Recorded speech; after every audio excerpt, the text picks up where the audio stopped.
Bonjour et bienvenue sur Parlons Élevage ici. Je me nomme Isidore Gavi, auteur de cette chaîne, je suis zootechnicien. Aujourd'hui, je suis là pour montrer ma reconnaissance pour votre soutien à cette chaîne. Nous sommes à 500 abonnés et c'est grâce à vous.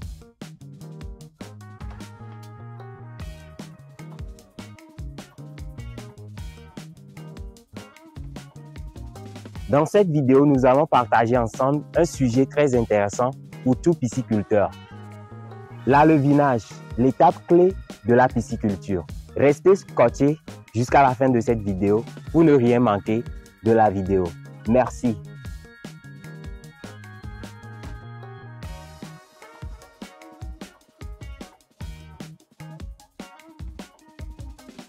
Parmi toutes les espèces de poissons élevées en pisciculture, le tilapia est le poisson le plus facile à reproduire, mais aussi le poisson qui donne plus d'alevins. La reproduction d'alevins en quantité et en qualité pour les tilapias nécessite un minimum de technicité qui sera décrit dans cette vidéo. La reproduction des tilapias ou l'alevinage des tilapias peut se faire en étang de terre, en bac en béton ou en plastique, en appât ou vivier, en fonction des types d'ouvrages dont vous disposez et du stade de développement auquel vous voulez récupérer les alevins. Ainsi, la première partie de cette vidéo va parler de la préparation à l'alevinage. Qui parle de la préparation à l'alevinage indexe directement la préparation des bassins. Avant de commencer, assurez-vous que les bassins sont bien préparés. Il faut en premier lieu nettoyer soigneusement les bassins pour éliminer tout résidu. Et à la suite, recueillir l'eau et cette eau doit avoir une qualité optimale. La température comprise entre 28 et 30 degrés Celsius, un pH qui est compris entre 6,5 et 8,5, un taux d'oxygène dissous au-dessus de 5 mg par litre. Avant d'aborder la technique de reproduction ou d'alevinage des tilapias, laissez-moi vous parler un peu du cycle de reproduction du tilapia. Notez qu'en captivité, les tilapias atteignent leur maturité sexuelle à l'âge de 4 à 5 mois. Ainsi, une femelle de tilapia a un taux de fécondité qui est de 1000 à 3000 ovules par kilo de poids vif. Allons à la découverte du cycle de reproduction du tilapia du Nil. La première phase du cycle de reproduction est la mise en charge des géniteurs et une période d'acclimatation des géniteurs à leur nouvel environnement. Après ça vient l'occupation par les mâles des nouveaux territoires de reproduction. Et après ça vient la parade nuptiale et la ponte. Après la parade nuptiale et la ponte, une période d'incubation buccale des œufs au niveau de la femelle qui dure de 5 à 7 jours. Et après vient la garde parentale et la résorption de la vésicule vitelline. Cette période dure aussi 3 à 4 jours. Vient à la fin la garde parentale qui dure de 2 à 3 jours. En total, le cycle fait de 13 à 18 jours, en moyenne 14 jours.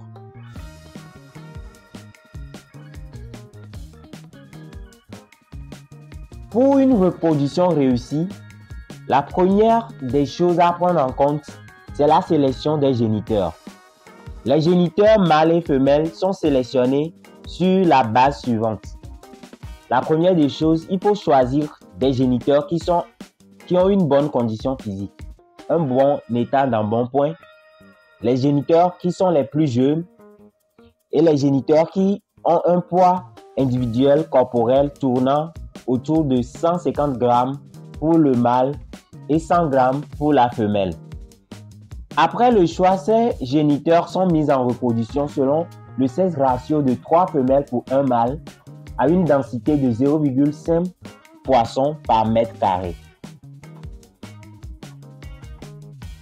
Pendant la période d'accouplement, il faut fournir une alimentation riche en protéines, un taux de protéines qui tourne de 35 à 40% aux géniteurs pour améliorer la qualité des œufs et des futurs alevins. Notez que l'aliment est servi selon une ration totale au cours des 6 premiers jours. Pourquoi? Parce que à partir du 7e jour, la femelle va commencer l'incubation buccale. Or, pendant cette période, la femelle du tilapia du Nil ne mange plus. Donc, il faudrait qu'à partir du 7e jour, diminuer en 2 la quantité d'aliments servis. La durée totale du cycle de reproduction du tilapia du Nil varie de 13 à 18 jours. En moyenne, 14 en 15 jours. Mais en pratique, c'est 14 jours. Si vous mettez en reproduction les géniteurs, déjà à partir du 14e jour, vous pouvez commencer par collecter les larves pour continuer l'alevinage. Il faut soit, selon vos objectifs de reproduction, collecter les larves manuellement ou les laisser les éclore dans le bassin. Une fois les alevins nés, il faut penser à une source d'alimentation bien équilibrée.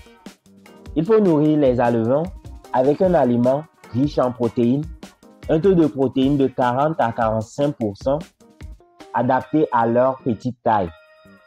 La granulométrie doit être une petite granulométrie, une taille fine pour pouvoir faciliter la digestion, l'injection en premier lieu et la digestion.